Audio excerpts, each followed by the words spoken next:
Ladies and gentlemen, welcome to the June 15th, 2017 edition of The Breast There Is, The Breast There Was, and The Breast There Ever Will Be Wrestling Podcast. As always, I'm your host, Mikey B. And the main focus this week in the WWE is the upcoming pay-per-view this weekend, Money in the Bank. And, as always, I am only covering the important events of the WWE this week. Money in the Bank is a Smackdown exclusive pay-per-view show, so you can imagine that very little happened on Smackdown Live this week before the big event. We'll discuss that soon, but first let's look at the important events on Monday Night Raw. Monday Night Raw is now in the stages of beginning to build up their next pay-per-view show in 4 weeks, which is the poorly named Great Balls of Fire. Brock Lesnar made likely his one appearance before the pay-per-view by opening the show with Paul Heyman before being attacked by new number one contender Samoa Joe. They probably did this at the beginning so Brock Lesnar wouldn't have to wait 3 hours to go on. I'm guessing he arrived about half an hour before showtime, maybe even less. The man doesn't care one bit about this company. Brock's incredible disinterest in the company, illustrated by his absence most of the year, needs to end soon. But the sad thing is that it might not.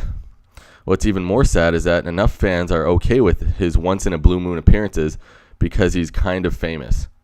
Anyways, the attack resulted with many superstars coming down to the ring to break them up.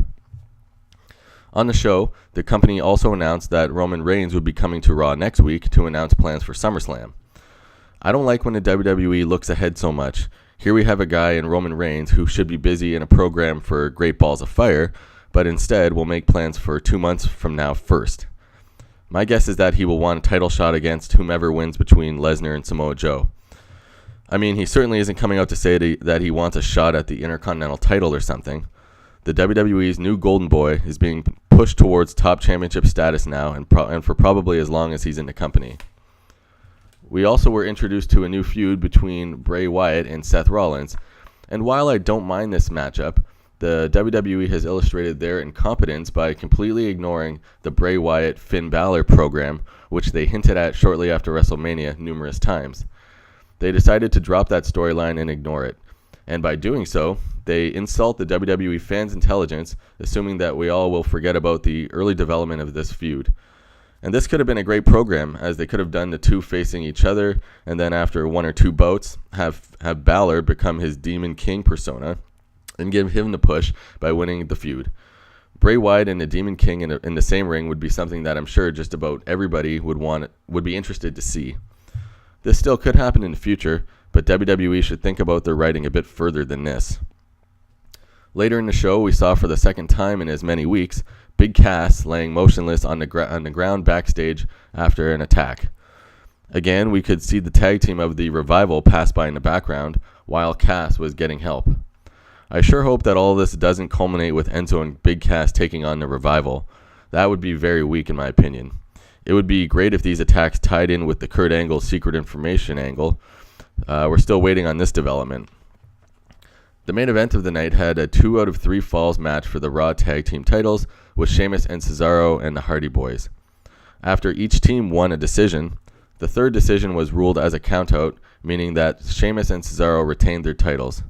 It appears that this feud will continue until at least the next pay-per-view.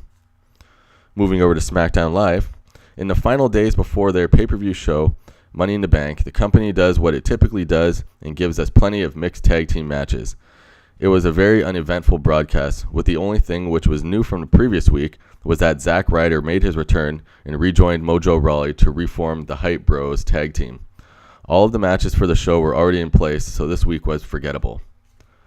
This covers all of the action in the WWE this weekend. Before I sign off, I want to do something new which I haven't done yet. When I began this podcast, my goals were to not only share my knowledge with the fans of the WWE Universe with explanations of storylines and intelligent predictions, but I also wanted to educate the fans of different eras of this company's history. The best way to shed light on other eras is by highlighting classic matchups, which my viewers should go and watch for themselves. And seeing how this weekend's pay-per-view is Money in the Bank, I figured that I should start it here. While Money in the Bank was originally a matchup featured on WrestleMania exclusively, it has since become its own event. I must say that I prefer how it was before by keeping it on WrestleMania, as this was for a number of years a match which was a staple for the show, just like Undertaker's streak matches. And while we all knew that The Undertaker wouldn't wrestle forever, this latter match could have remained on the show permanently. Anyway, since the creation of this pay-per-view, the fans of the WWE have been treated to one surefire all-time classic match on this pay-per-view, which was at the 2011 Money in the Bank show. The main event had John Cena defending his WWE Championship against CM Punk in Punk's hometown of Chicago. For this match, Vince McMahon also threatened to fire John Cena if he loses to Punk. An all-time great match in front of one of the most electric crowds for any WWE match of all time. The only thing that I have to criticize about it is that it was obvious at a few points in the match that John Cena and CM Punk were calling their spots, which means you could see them talking and planning out their next moves. And for me, that always just takes away from the magic of the match. So that's the only thing that I would criticize and not make this a match one of the absolute best of all time. But it still ranks there among all of the great matches. And you'll look on any list and you'll see it. And it's definitely worth your time to watch this match.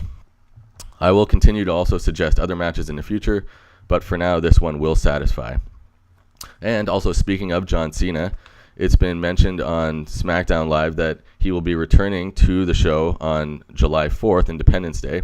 But something new that they mentioned this week is that he will now be a free agent, so meaning he might be joining Monday Night Raw shortly after. We'll have to see about that.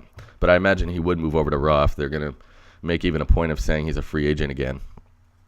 Okay, well, that's it for me. Be sure to tune in this weekend to my next prediction show for this Money in the Bank pay-per-view show. And also be sure to like and subscribe below if you liked what you heard. Thanks for listening, and see you next time.